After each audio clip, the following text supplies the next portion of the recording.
All right, Larry Kruger here from the Pig and a Pickle Krug Show with a little 49er video. Thanks to Pig and a Pickle for being the title sponsor of the Krug Show, and the video sponsored by Mojo Fantasy. We're loving Mojo Fantasy. Sign up using the promo code Krug and get your first deposit matched up to $100. And everybody who signs up is automatically entered into a drawing to win a Brock Purdy or a Nick Bosa jersey to be given away Thanksgiving night after Niners Seahawks. All right, let's talk a little bit about the 49ers. Are they poised to make a significant move at the NFL trade deadline? Well, interesting couple stories percolating right now. Dan Graziano of ESPN went on ESPN earlier and said that he thinks the 49ers will make a move if it potentially can win them the Super Bowl, and kind of pointed out, made the comparison to Von Miller going to the Rams a couple years ago when the Rams won the Super Bowl. And Graziano says if that kind of move is out there for the 49ers,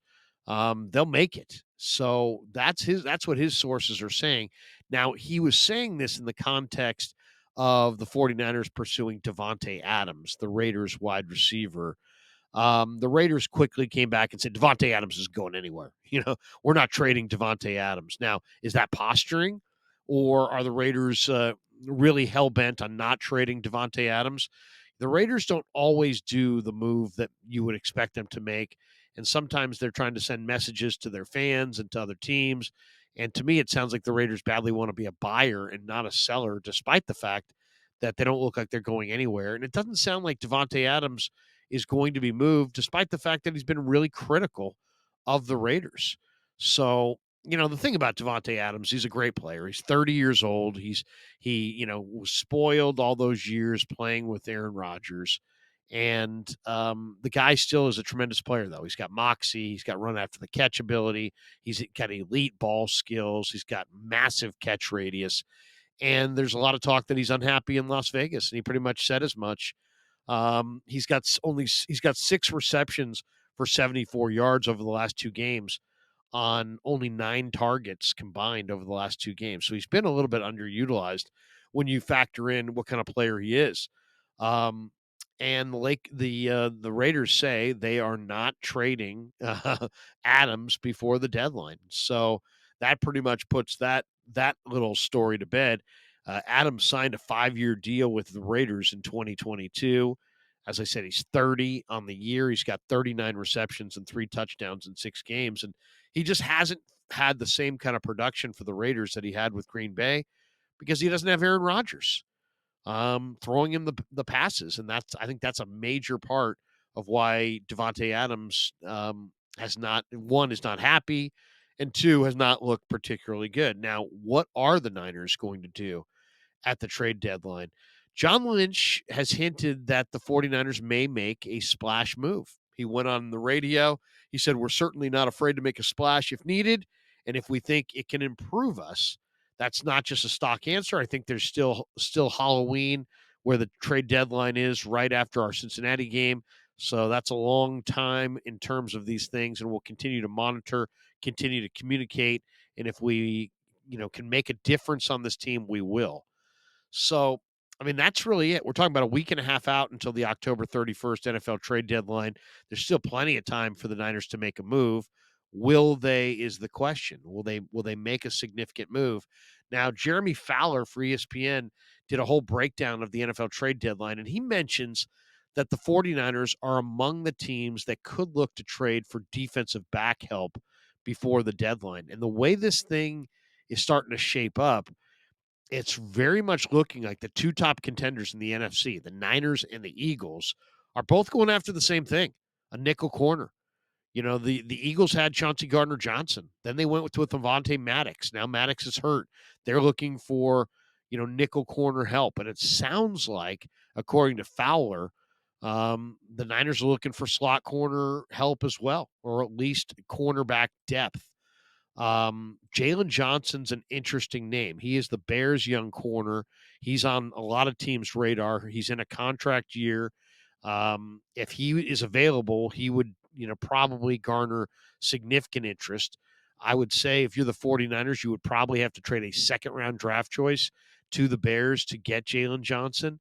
Why? Because I think the price is a third-round pick, and the Niners being, one of the better teams in pro football, if they're going to jump the line and get a player like Jalen Johnson, they can't offer their third round pick because their third round pick's late in the round. Another team's third round pick has greater value. So if the Niners want Jalen Johnson, they're probably going to have to offer a second round pick. Now, is Jalen Johnson even available? He's 24. He's a fantastic young corner.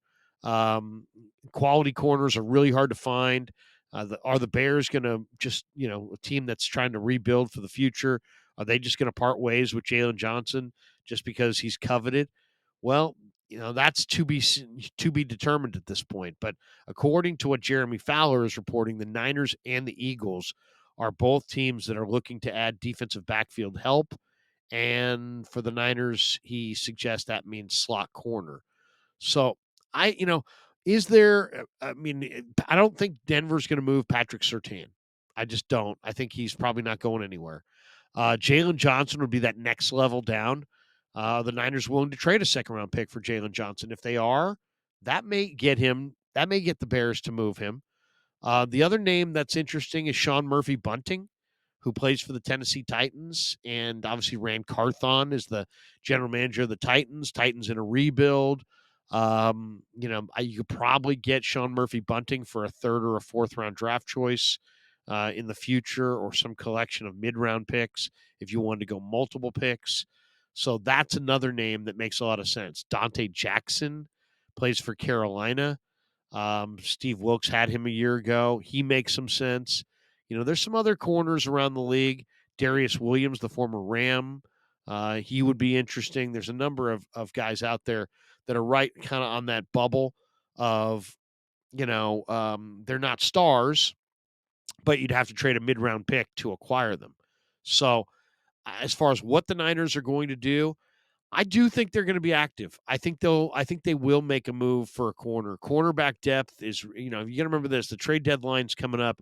After that deadline, you have all of November, December, and January. So you got 3 months of football.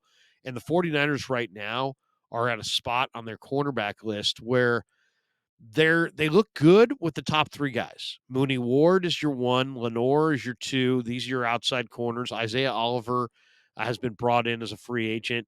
He's your slot. He's your nickel corner right now. The problem is, what if any of those guys go down?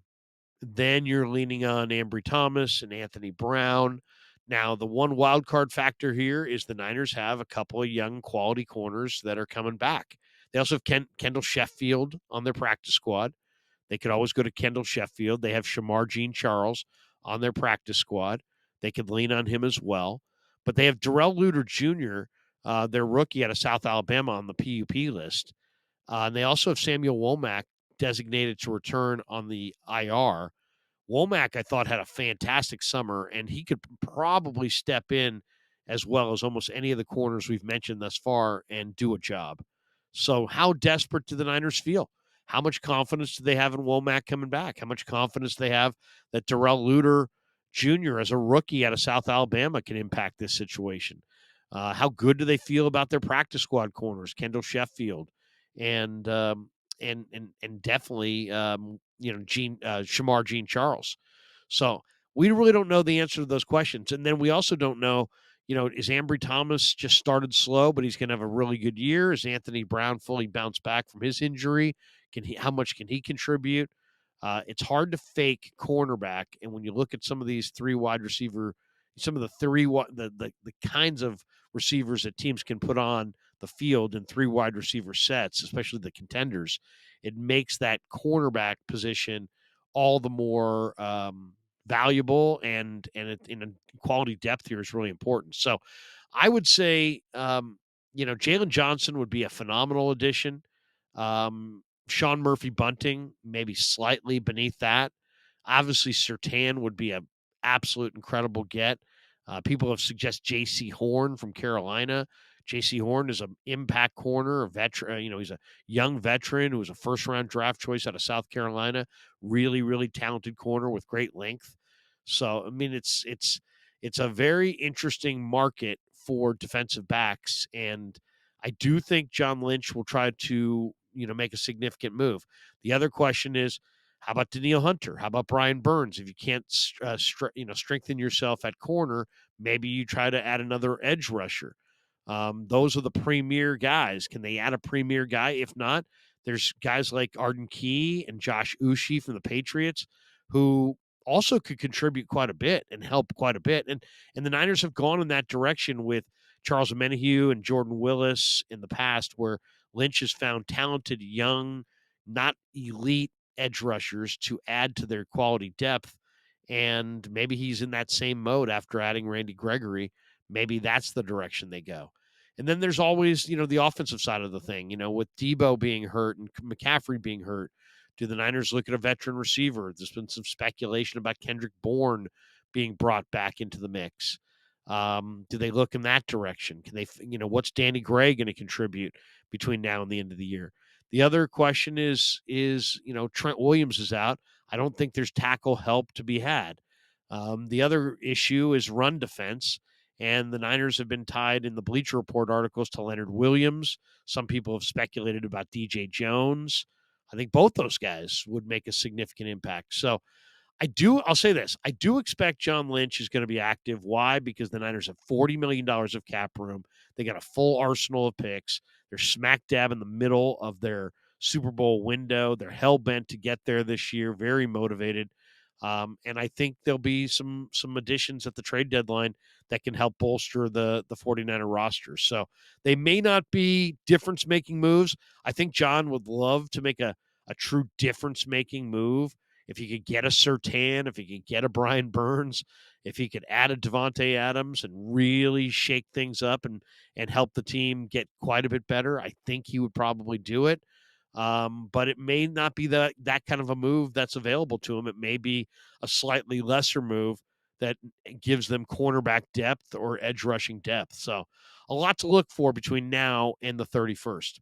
All right, thanks to Pig and a Pickle for being the title sponsor of the Krug Show. Check them out in Emeryville and Corte Madera, open 7 days a week, and make sure you use that promo code Krug at mojo.com, and they'll match you up to your first $100, and you'll automatically enter into a chance to win a Bosa or a Purdy jersey on Thanksgiving night. And thanks to all you guys for supporting the Krug Show on YouTube.